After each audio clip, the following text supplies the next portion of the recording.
نیک آدمی پہاڑ کی چوٹی پر عبادت کرتے تھے، بنی اسرائیل کے ولی تھے، لوگ ملنے جاتے تھے تو رستے میں ایک ڈھلان تھی، لوگ اوپر چڑھتے تو انہیں دقت ہوتی۔ ایک دن اس ولی کے دل میں خیال آیا، یا اللہ تو اسے پیدا نہ کرتا تو کیا عرض تھا۔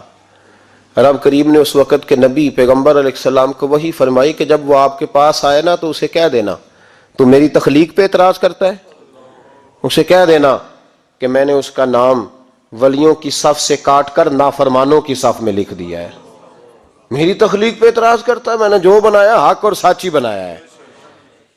وہ ملاقات ہوئی تو نبی علیہ السلام نے فرمایا بھئی رب فرماتا ہے تیرا نام کاٹ دیا ہے ولیوں کی صف سے اور نافرمانوں کی صف میں لکھا ہے۔ بندہ سجدے میں گر گیا،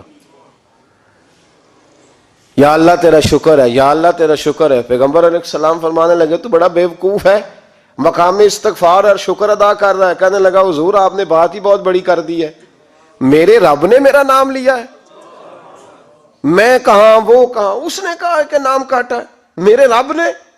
اللہ اکبر، میں تو سوچ بھی نہیں سکتا تھا کہ میرا ذکر اور وہاں ہوگا، میں تو اس کھاتے میں ہی نہیں تھا، اتنی بڑی جگہ میرا تذکرہ ہوا۔ اللہ اکبر۔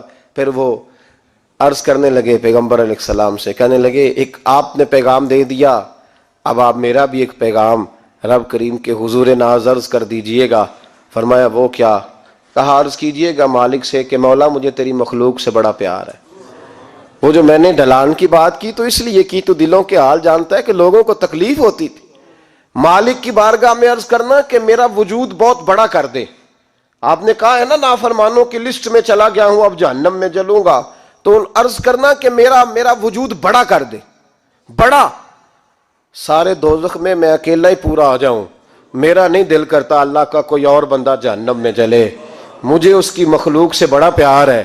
جب یہ لفظ کہے تو پیغمبر وہیں کھڑے تھے، اللہ نے وہی فرمائی، اس سے کہو تو میری مخلوق سے پیار کرتا ہے تو میں تجھ سے پیار نہ کروں، اسے کہو تیرا گناہ بھی بخش دیا، تجھے دوبارہ ولی بھی بنا لیا، بغیر حساب جنت بھی دی، اور قیامت میں جس جس کی تو سفارش کرے گا میں اسے بھی جنت عطا کرتا چلا جاؤں۔ شرط یہ ہے کہ تو اللہ کے بندوں سے پیار کرے۔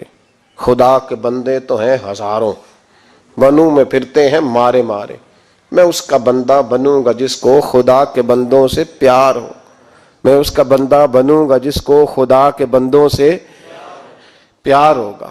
رحمت کا جذبہ، نرمی، کسی کی خیر خواہی، کسی کے حق میں یہ رویہ کہ میری ذات سے کسی کو نفع ہو جائے، کسی کا فائدہ ہو جائے، کسی آدمی کو کچھ مل جائے،